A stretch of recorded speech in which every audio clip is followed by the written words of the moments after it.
If you've never stood alone in a dark hallway lined with rusted wheelchairs, cracked linoleum floors soaked in shadows, and distant echoes of screams that shouldn't exist anymore, then you'll never understand the suffocating dread that comes with being the only night nurse at an abandoned psychiatric hospital deep in rural Georgia, a place so isolated and forgotten that even the state records pretend it was torn down years ago.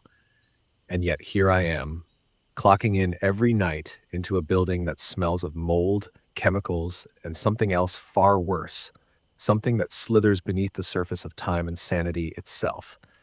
Something I can't describe without losing my grip on reality altogether. But if you think you've heard terrifying stories before, I promise you, this one will make your skin crawl and your heartbeat pound like a fist against your ribs. Because the things that happened to me behind those locked doors weren't just bizarre or paranormal. They were so horrifyingly real, so soaked in the blood of madness and mystery, that I often wonder if I ever left that place at all, or if I've been stuck in some kind of waking nightmare ever since. And if you want to know what I saw, what I heard, what I survived, you'll have to stay with me until the end, because the truth doesn't crawl out from the shadows until the final scream dies down, and you won't believe who was behind it all. My first night started the same way most mistakes begin, out of desperation and denial. I had been out of work for months, bills stacking up like coffins in a plague, and when I got the offer from a private contractor claiming they needed overnight care in a defunct asylum just outside of Thistle Creek, Georgia, I thought, how bad could it be? But the moment I drove up the winding gravel road and saw the towering brick building, its windows like black eyes staring through me and ivy clawing up the walls like the fingers of buried patients, I knew something was deeply wrong. Still, I needed the money, and besides, they said I wouldn't be alone. There would be staff on rotation and strict rules to follow. I met the man who hired me in the front lobby, or what was left of it. His name was Mr. Halpern, tall, pale, and wearing a gray coat that looked like it hadn't been washed in years. He handed me a plastic badge with no name and a small spiral-bound notebook. I asked him what it was for, and he only said, in a voice that sounded like dry leaves scraping across pavement, "These are the rules. Follow them, and you'll survive the shift. Break them, and you'll wish you were never born." Then he turned and walked out the front doors without looking back once. When I opened the notebook, I found 7 handwritten rules, each one more chilling than the last. And now I'm going to read them to you exactly as they were written, word for word, so you'll understand what kind of evil I was stepping into. Rule 1. Do not, under any circumstance, open the door at the end of the east wing hallway if you hear knocking. There is no room beyond it. There never was. The thing that knocks doesn't want help. It wants out. Rule 2. If you find a patient chart on the floor with a name scratched out in red ink, do not pick it up. Do not read it. Leave it where it lies and back away slowly while counting backwards from 10. If you hear your own name whispered while you're backing away, cover your ears. It lies. Rule 3. Between the hours of nightfall and dawn, you may hear someone screaming from Ward C. That ward has been sealed for 30 years. Do not respond. Do not go near the door. The voice will sound like a child at first. It will not end that way. Rule 4. Some nights, the intercom will crackle to life and you'll hear Dr. Marrow calling for assistance in room 11. There is no Dr. Marrow. There is no room 11. If you answer the call or try to find it, you'll never leave the building again. Rule 5. Always count the wheelchairs. There should be 5. If you ever see a 6th, do not look directly at it. Turn off the hallway lights and walk away. If it follows you, run. It only stops when you're not looking. Rule 6. If you find a patient wandering the halls in a hospital gown, smiling too wide, do not speak to them. Do not let them speak to you. Lead them gently to the chapel and lock the door behind them. Do not open that door for the rest of the night, no matter what you hear. Rule 7. At exactly halfway through your shift, a nurse will come in and hand you a clipboard. Her uniform will be clean, white, and soaked with fresh blood. Take the clipboard. Thank her. Sign your name. Do not ask her any questions. She was the last night nurse.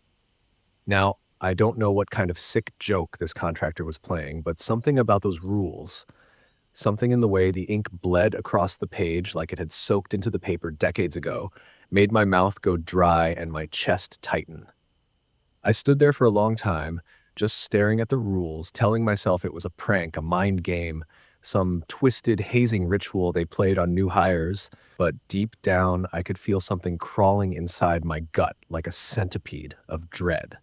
And when the lights flickered overhead without any sound or warning, I knew I had already gone too far to turn back. The hospital was huge, 4 floors tall and built like a maze, the kind where every hallway looks the same and every corner feels like it's hiding something you'd rather not see. The walls were yellowed with time, stained with old fluids I didn't want to name, and covered in peeling paint that looked like skin curling back from bone. The worst part wasn't the silence, it was the almost silence, the low hum of the broken lights, the distant creak of doors that shouldn't have moved, and the whispering wind that somehow made its way through sealed windows. That night, I started my rounds just past midnight, flashlight in one hand, notebook of rules in the other. I tried to laugh off the fear, to tell myself it was all in my head, but then I passed the East Wing hallway, and I heard it. A knocking. A slow, steady knock, knock, knock, coming from the very last door on the right, the one that, according to the blueprint map posted on the wall, didn't lead to any room at all. My breath caught in my throat as I froze, too terrified to blink, and when the knocking came again, louder this time, more urgent, I turned and sprinted the other way, my shoes squeaking on the tile floor like screams in the dark. In the staff break room, I found a single light bulb flickering overhead and a phone mounted on the wall that didn't have a dial tone. I was alone, no other nurses, no patients, no staff at all. Just me, the shadows, and those damn rules. That's when I heard a child's voice echoing down the hallway, crying for help, calling out, "Nurse? Nurse, please, it hurts." And I clenched my teeth so hard they almost cracked. That was Rule 3, Ward C, the sealed ward. The voice came from behind a thick iron door at the end of a hallway lined with rusting gurneys. I knew it wasn't a child. I knew it wasn't real. But the sound, God help me, the sound was perfect, too perfect, and it didn't fade. It got closer. So I did what the rule said. I didn't answer. I didn't move. I sat perfectly still on a plastic chair that creaked under my weight. Hands shaking, lips pressed shut as the voice got louder, higher, sharper. Then, just as suddenly as it had started, it stopped. Dead silence. Not even the hum of the lights. I waited. 10 minutes. 20. Then I heard the intercom crackle above my head and a voice said, clear as day, "This is Dr. Marrow. I need assistance in room 11. Nurse, please respond." I dropped the notebook. I didn't even realize my hand had gone numb from gripping the notebook so hard until it hit the linoleum floor with a dull thud. But the second that voice came through the intercom, calm, authoritative, and cold in a way that made the marrow in my bones twist like it was trying to slither out of me, I knew I had just crossed into something I wasn't ready for. Something far beyond anything they'd warned me about during the hiring process, because they never really prepared you for what the rules meant. They only told you what not to do.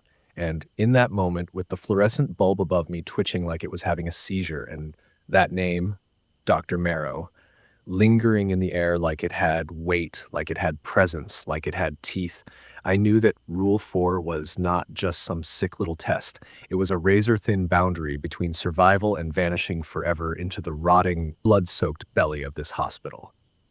I stood up so fast, the chair behind me clattered against the wall, but I didn't care about the noise. I was too busy staring at the intercom, still hissing faint static like it was breathing, like it had lungs and something was crouched just behind the speaker, waiting to see if I'd answer. And I don't know what part of me thought it was a good idea. Maybe the same suicidal instinct that drives a hand to touch fire just to see if it burns, but I found myself slowly backing out of the room, never turning my back to the intercom, never blinking, because I was terrified if I looked away, it might say something else, something worse, something that knew me by name.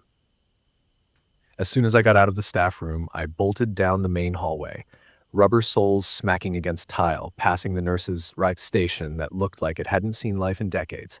Computers covered in thick plastic sheets, coffee mugs crusted over with black mold, and an old wheelchair that sat alone in the corner near the elevator, dusty, rusted, and thankfully one of the 5 I had counted earlier, because if there had been a 6th, I would have screamed until my vocal cords tore apart like wet paper. I made it back to the front desk and tried to call out on the emergency radio, the one bolted to the wall in case of real trouble, but all I got was that same whispering static, like it was trying to form words but didn't have a tongue to shape them. And when I turned around, I saw something I didn't want to believe. Something that made my knees lock and my stomach twist with such violent nausea, I thought I'd puke. At the far end of the hallway, standing motionless beneath the exit sign that never lit up, was a figure in a nurse's uniform. She was barefoot. Her feet left faint red smears behind her on the floor. Her hair was soaked, hanging in tangled ropes down her face, and her eyes, her eyes were too wide, far too wide, and locked directly onto mine like she'd been waiting for me all along. In her hand was a clipboard. I didn't have to look twice. Rule 7. At exactly halfway through your shift, a nurse will come in and hand you a clipboard. Her uniform will be clean, white, and soaked with fresh blood. Take the clipboard. Thank her. Sign your name. Do not ask her any questions. She was the last night nurse. She didn't say a word. She just held it out. My hand moved before my brain did, like something had hijacked my muscles. And I walked toward her slowly, hearing the wet squish of her bare feet as she stepped backward to maintain distance. Always keeping those wide, broken eyes fixed on me like a predator, testing if I was going to be prey, or if I knew the ritual well enough to avoid being torn apart. When I took the clipboard, her hand was cold, not dead cold, not freezing cold, but empty, like touching a hollow mannequin, something shaped like a person, but missing the parts that matter. I whispered, "Thank you," barely louder than a breath, and when I signed my name on the blood-spattered line, she turned and walked away, vanishing into a hallway I could have sworn led straight into a collapsed section of the building. I didn't follow. I didn't move for a full minute after that. The silence came back, deep and pressing, like I'd been sealed inside a vault. But the moment I lowered the clipboard, I heard it again. The knocking. Not from a door I recognized, not from the entrance or the security wing, but from the very end of the east hallway, where a door stood that hadn't been there before. There was no number on it, just peeling white paint and rusted hinges, and a knock so sharp it echoed down the halls like a hammer driving into bone. Rule 1. Do not open the door at the end of the east wing hallway if you hear knocking.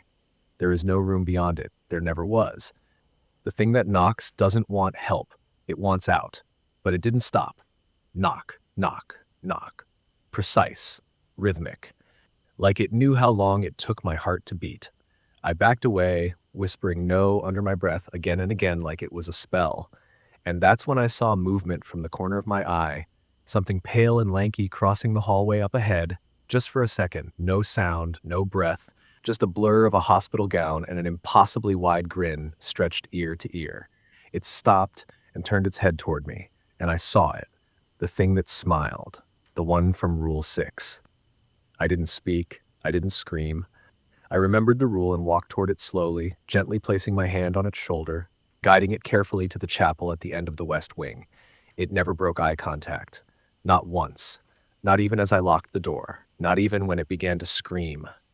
Not with its mouth, but with something deeper.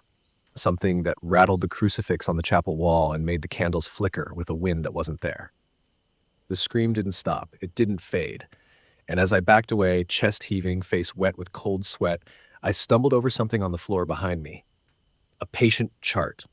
The name had been scratched out in thick red ink, and even before I could stop myself staring at it, frozen, wide-eyed, like a rabbit in headlights, because as soon as I saw the ink, I heard it.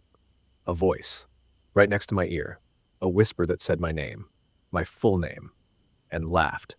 I dropped the chart and slammed both palms over my ears, stepping back, counting down from 10 like the rule said. 10, 9, 8. The voice got louder, angrier, more frantic. 7, 6, 5. The walls groaned like something behind them was struggling to get free. 4, 3. I could hear it saying things I didn't understand, but that made me bleed from my nose. 2. The lights popped above me. 1. Silence. And then I heard the hum of the vending machine in the break room again, like nothing had happened, except my hands were shaking, and when I looked at the clock, I realized my shift wasn't even close to being over. The rules had all activated, one after the other. I had followed them, but I had a sickening feeling that something in this place had noticed me now, and it was just getting started. I sat frozen for what felt like an eternity, the quiet of the hospital pressing in like a physical weight. The silence in the break room seemed unnatural, like it was holding its breath, waiting for something to happen. I couldn't shake the image of the chart on the floor, the red ink scratching out that name, the voice, the way it had twisted and changed, like something was trying to claw its way through the walls themselves. I felt the air grow cold around me, a chill that settled in my bones, sinking deeper with each passing moment. Was this the calm before the storm, or was it something worse? Was I about to make a mistake by staying here, or was I already too far gone to leave? The vending machine hummed in the corner, but now it sounded wrong, off, as if the noise wasn't quite coming from it at all. My heart raced in my chest, the pulse echoing in my ears. I could feel sweat dripping down my back, my neck, as I turned my head slowly toward the hallway that led back to the wards. The hospital seemed to stretch, growing darker, and even though I knew I was alone, it felt like someone or something was watching me. I couldn't shake the feeling that I wasn't alone anymore, that I was being followed. And then, as if on cue, the intercom above my head crackled to life again. The sharp, static-laced voice was unmistakable. Dr. Marrow. I need assistance in room 11. Nurse, please respond. I froze. I remembered the rules. There was no Dr. Marrow, there was no room 11. A sickly cold dread crawled up my spine. It was exactly what Rule 4 warned about. I was already too deep into this nightmare, and there was no turning back now. I shouldn't have answered. I knew that. But something in me, something deep and primal, compelled me to move. I stood up too quickly, the plastic chair scraping violently against the floor. My legs wobbled, but I forced myself to take one step, then another, my feet dragging toward the hallway. The air felt thick with an oppressive force, almost like the very walls were pressing in on me, trying to suffocate me. I walked past the break room, my eyes darting nervously to the long corridor ahead. The light flickered overhead, casting eerie shadows that seemed to shift with every step I took. I tried to steady my breath, but the closer I got to the end of the hallway, the more the feeling of being watched intensified. I couldn't shake the sense that something was out there, in the dark, waiting. I turned the corner and that's when I saw it, room 11. But there was no sign for it. No door, just an empty space where one should have been. My heart skipped a beat. The room wasn't supposed to exist. Yet, there it was, its presence as real as the floor beneath my feet. My skin crawled as I stood there, frozen, not knowing what to do. A sudden loud bang echoed down the hallway, followed by a strange, low growl that seemed to come from the very walls themselves. I jumped back, my heart pounding. I took a step forward, then another. The walls felt like they were closing in. I glanced behind me, nothing but empty space, no one there. But the growl hadn't come from nowhere. It had been too real, too close. I took a deep breath, trying to steady myself, but the chill in the air was unbearable now, like it had sunk into my bones. The lights flickered again, brighter this time, and I heard something, a faint scraping noise, coming from inside the walls. I felt it. Whatever was on the other side of that wall was restless, like it was trying to claw its way through. I pressed my palms to the wall, feeling the vibrations beneath my fingertips, the thudding of something desperate, something angry. And then, without warning, the door to room 11 materialized before me, its rusted hinges groaning under some unseen force. I hesitated, my breath shallow, my hands trembling. The rules screamed in my mind, warning me to stay away, but I couldn't pull myself away from it. Something inside me was drawn to that door, to whatever lay behind it. My eyes darted around and I saw the faintest shadow moving in the corner of my vision, just out of reach. My pulse quickened. I stepped back from the door, but it wasn't enough. The door creaked open, just a sliver, and I could see nothing but pure darkness beyond it. A chill ran down my spine, and I heard the unmistakable sound of breathing. Slow, deliberate, and far too close. "Help me," a voice whispered from within the room, and it was all I could do to stop myself from walking inside. It sounded like Dr. Marrow. It had to be, but the voice was wrong. It was too distorted, too hollow. Something about it didn't belong. The warning in my head screamed louder, but I ignored it. The door beckoned me. The shadow moved again, just on the edge of my vision. Without thinking, I turned and ran back toward the break room, my heart pounding in my ears. The walls seemed to stretch farther and farther, the distance between me and safety growing with each step I took. I didn't dare look back, didn't dare to see what might be following me. My breaths came in short, shallow bursts, but I finally reached the break room, slamming the door shut behind me. I sank to the floor, my hands over my face, gasping for air. I had just broken Rule 4. I had answered the call. And now, I wasn't sure if I'd ever leave this place alive.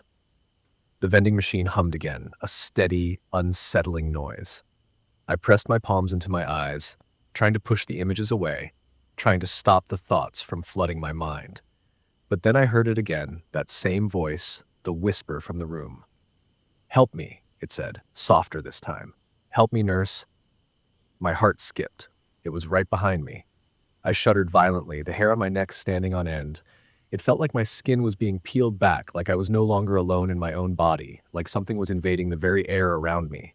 I couldn't tell whether it was the voice or the oppressive silence that followed that made my skin crawl more. But I knew one thing. I had to get out of there. Out of this place that was becoming a nightmare, more twisted than I could have imagined. I stumbled to my feet, almost tripping over the overturned chair by the vending machine. The fluorescent lights above buzzed, flickering as though they were on their last legs. I couldn't even remember what I was supposed to be doing. Was I supposed to follow the rules, or had I already broken them all? I shook my head violently, trying to clear the fog in my mind, but it only deepened. The thought of the voice, Dr. Marrow or whatever it was, gnawed at me, and the horrible feeling in the pit of my stomach twisted tighter. I wasn't supposed to respond. I wasn't supposed to be here. And I'd already broken Rule 4. That alone should have been enough to seal my fate. The door slammed open behind me with a force that rattled the walls. The breath in my chest caught as I turned toward it, expecting the worst. I didn't even realize I was holding my breath until it came out in a rush, a panicked wheeze that made my chest ache. A shadow stood in the doorway, tall, with the vague outline of a person, but there was something wrong, something not quite human about it. I blinked rapidly, the light above flickering again, and for a split second I thought I saw something shift behind it, something darker, something that didn't belong. The door creaked open wider, and the shadow spoke in a voice that was unmistakably human, but with a hollow, empty quality that made my blood run cold. "You shouldn't be here," it said, the words dropping from its mouth like stones. I froze, every muscle in my body seizing up in fear. The voice, it wasn't the voice from the intercom. It wasn't Dr. Marrow. This was something worse. Something that didn't care if I was alive or dead, something that knew exactly how to twist my nerves until I was nothing but a screaming wreck. It took a step forward, the shadows around it stretching impossibly long across the floor. I couldn't move. My legs felt like they were frozen to the floor, my body betraying me in ways I couldn't even explain. "I've been waiting for you," it whispered, the words so close that I felt them scrape against my skin. The weight of those words hit me with a crushing force, my head spinning. I had no idea who or what this thing was, but the feeling of dread crawling under my skin intensified, crawling deeper into my bones. I had been warned about this place. I had been warned about everything in this God-forsaken hospital, and I had broken every rule already. It was only a matter of time before I became a part of whatever nightmare lurked here. And that wasn't even the worst part. From behind me, I heard the soft, sickening scrape of something heavy being dragged across the floor. My heart skipped in my chest, my pulse racing. Slowly, I turned my head, eyes flicking down to the hallway. The 6th wheelchair. It was parked at the far end, its wheels slowly turning as if being pushed by an unseen hand. My eyes went wide, my mouth dry, and every instinct in my body screamed me to run, but I couldn't. Not now. Not with the thing in the doorway and the wheelchair moving. I heard it before I saw it, the creaking of the chair as it moved toward me, the faint scraping sound of metal against tile. I didn't need to see it, but I couldn't help myself. I had to look. The wheelchair stopped just short of the break room door, its seat empty, the legs unmoving. I swallowed hard, my throat tight, and I could feel the panic rising in my chest like a tidal wave. It didn't stop. It didn't even seem to acknowledge the door, only stayed there, waiting. I didn't even know what I was supposed to do anymore. I had already broken so many rules I'd lost count, but I couldn't look away. I had to get out. I had to... A whisper. Not the one from before. This one was different, much, much closer. Don't look at it. The words came from behind me, the voice dripping with malice, and I spun around, my heart in my throat. A figure stood in the corner of the room, its eyes wide and unblinking, staring at me with an expression that was too calm for comfort. A nurse. Her uniform was pristine, white, but soaked in fresh blood, dripping down the hem in dark, sticky streaks. The red stained her gloves, her arms, and as she stepped forward, I noticed a clipboard in her hand, still damp with the crimson liquid. "I've been waiting for you," she said, her voice sweet, almost like she was talking to a child. I opened my mouth, but no words came out. My throat had closed tight, choked by the sight of the woman in front of me. The clipboard, the blood. "You know what you need to do," she said gently, her lips curving into a smile that was too wide, too sharp. She took another step closer, and I could feel the air grow colder, the room closing in around me. "Take the clipboard, sign your name. It's almost time," she said. I didn't want to take it. I didn't want to follow any more rules. I didn't want to sign anything, but I knew deep down that I had no choice. She held the clipboard out to me, the blood seeping through the paper. "Take it," she urged. "It's the last thing you need to do." My hands trembled as I reached for it, the clipboard slick and warm with the blood that had soaked through it.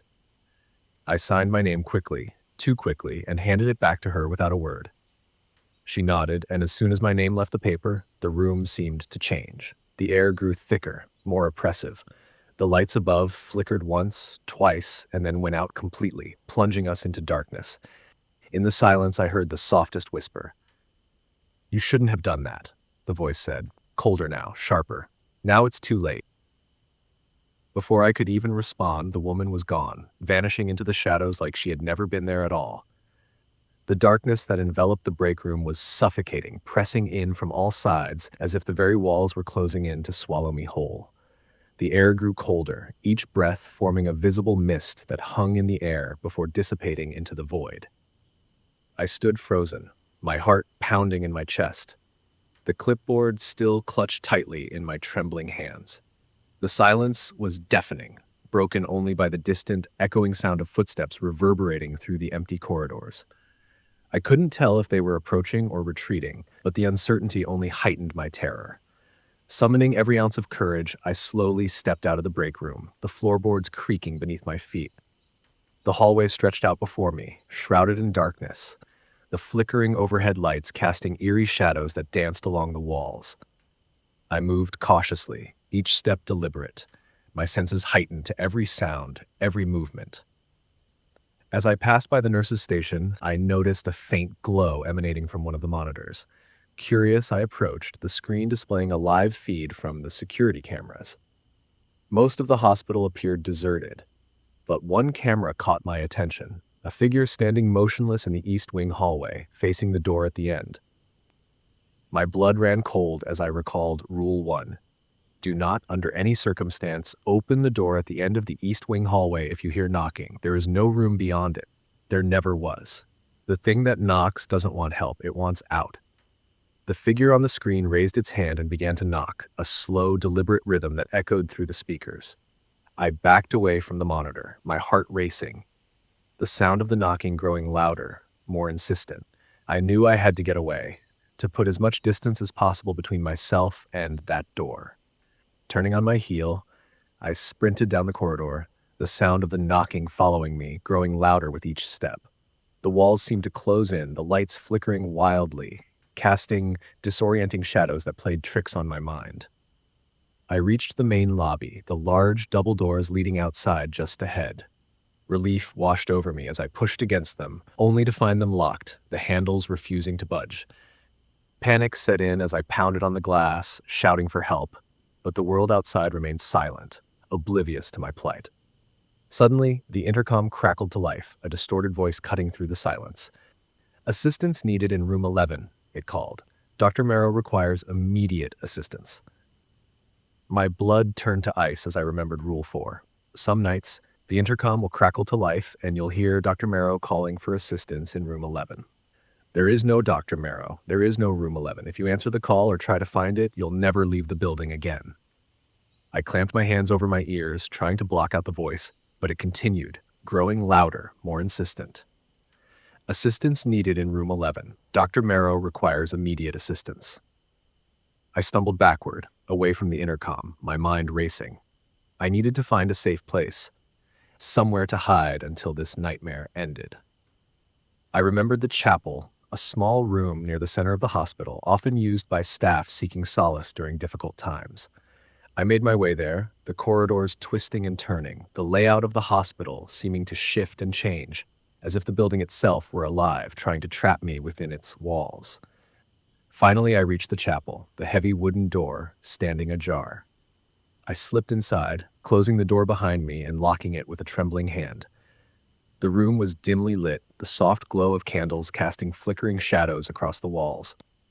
I sank to my knees, trying to calm my racing heart, the silence of the chapel a stark contrast to the chaos outside. But the peace was short-lived. A soft, shuffling sound reached my ears, followed by a low, guttural growl. I turned slowly, my eyes scanning the room, but it appeared empty.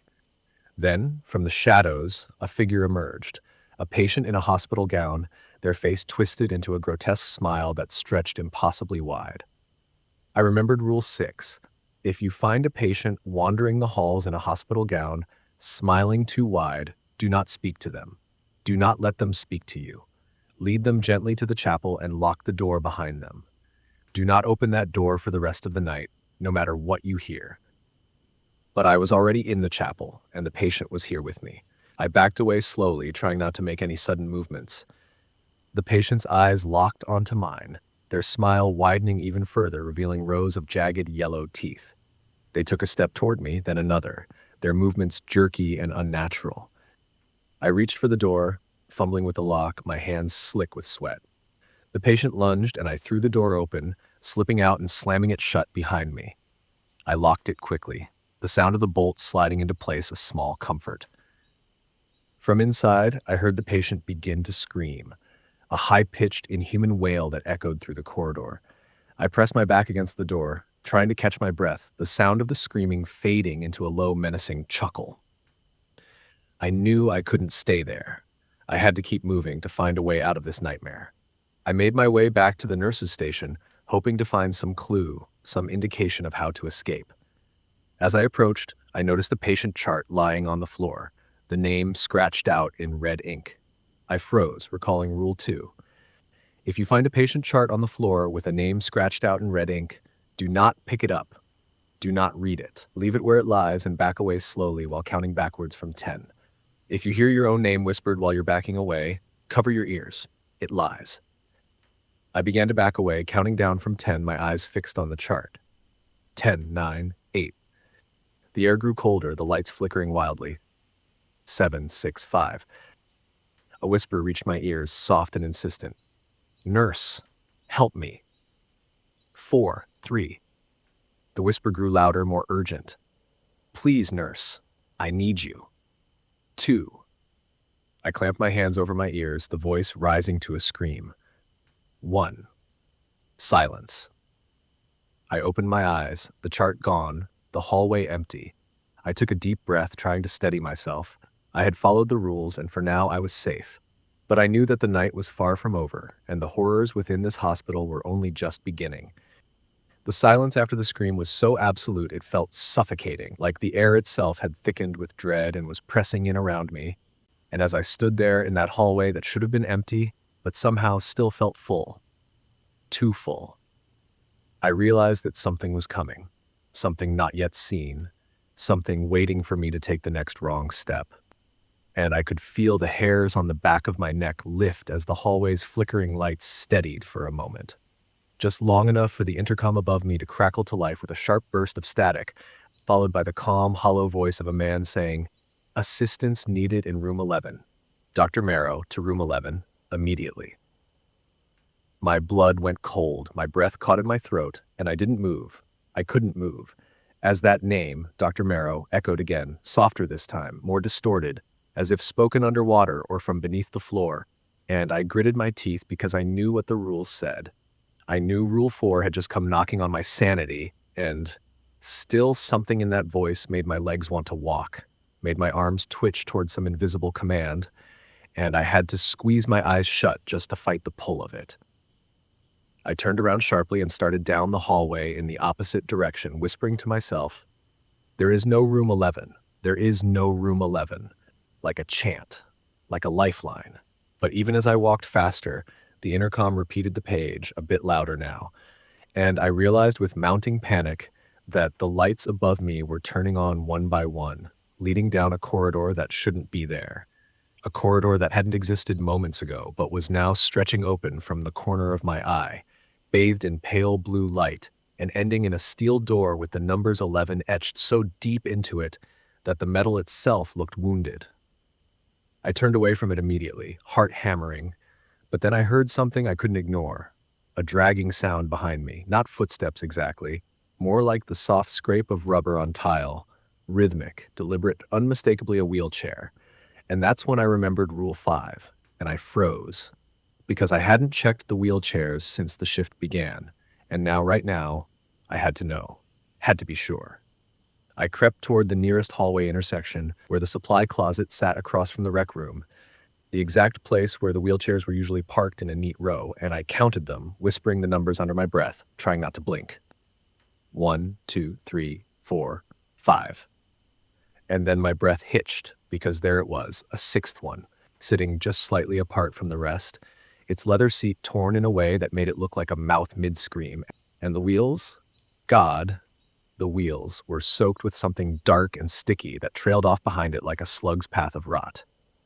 I didn't look directly at it, not even when the hallway lights began to buzz loudly and then die, plunging me into a dim blue glow coming from the emergency exit sign above the fire door down the hall, and I reached out, fumbling for the switch to kill the overhead lights completely, because the rule said I had to turn them off. And as I did, the sound of the wheelchair's wheels began to move again, turning slowly, steadily, as if it knew I was trying to escape. I shut the lights off and turned, not looking back, not daring to glance over my shoulder, even as the soft scraping followed behind me like a breathing shadow. And I walked, faster and faster until I was nearly jogging. And then I turned the next corner and sprinted, nearly crashing into the nurse's station where the monitor showed static, and the intercom speaker buzzed with an awful hum that made my teeth ache. That's when I saw her, just standing at the end of the hallway, like she'd been waiting for me. The nurse in the blood-soaked white uniform, holding the clipboard, her face pale and smooth and wrong, like something had stretched skin over something that wasn't human, and her eyes, black as pitch and shining with a wet, insectile gloss, locked onto mine as she stepped forward in slow, steady strides, her shoes clicking on the tile, the clipboard extended like an offering. I didn't wait. I ran toward her, because the rules said I had to take the clipboard, thank her, sign my name, and not ask a single question. And I would do it. I would, because if I didn't, I knew this thing wearing a nurse's skin would peel me open like fruit and wear my face next. She didn't speak as I took the clipboard, and when I did, the blood soaking it seeped through my fingers, warm and thick and clinging, and I fought the bile in my throat as I muttered, "Thank you," my voice shaking.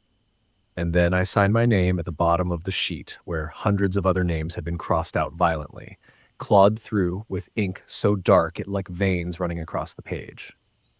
The nurse smiled wider, too wide, her lips stretching until the corners cracked and blood dripped down her chin, and she turned and walked away, her shoes silent now, her form vanishing as she stepped into a doorway that hadn't been there before, swallowed by a darkness that pulsed like a wound, and then she was gone. I collapsed into the chair behind the nurse's station, my breath coming in shallow gasps, my hands shaking too badly to hold the clipboard any longer, and I let it fall to the floor where it hissed softly, like something inside the paper was still alive. And I wanted so badly to scream, to cry, to run, but I knew it wasn't over yet, because the shift hadn't ended, and something was still wrong, deeply wrong. because the intercom crackled again. This time, the voice wasn't calling for Dr. Marrow. It was the voice of a child crying, sobbing, begging. Please, please, someone help me. I'm scared. Please. And I knew, with every fiber of my being, that this was Rule 3. That voice, so full of pain and innocence, was coming from Ward C, and I had to resist. I had to resist, but the sound, it cut through me like a knife, and I realized too late that I had taken a few steps toward the sealed wing, pulled by instinct, by mercy, by something dark, wearing a child's voice like a mask. I spun around and forced myself back, grabbing the rosary I kept in my pocket, though I didn't believe in much anymore, and I recited the rules aloud again, louder this time, to drown out the crying, to anchor myself until the sobbing stopped, cut off like a tape reel yanked from its machine, and the silence that followed was worse than the sound. Then, from the corner of my eye, I saw her, another patient, wandering barefoot through the hallway, hospital gown fluttering, her mouth stretched in a grin that cut her face nearly in half, her eyes wide and dry and unblinking, and I stopped breathing as she turned to me slowly, like she had always known I'd be there, like this was her moment. I remembered Rule 6 and moved gently toward her, whispering, "Come on, let's go," while avoiding eye contact, guiding her step by step toward the chapel. My heart screaming that she was staring through me the entire time, and as soon as I got her through the heavy doors, I slammed them shut and locked them, stepping back, chest heaving, just as the screaming began behind the door. Not hers, but dozens of voices, growling, begging, laughing. I didn't look back. I didn't dare. I walked toward the exit as the first hints of morning began to creep into the skylight above, pale and cold and indifferent.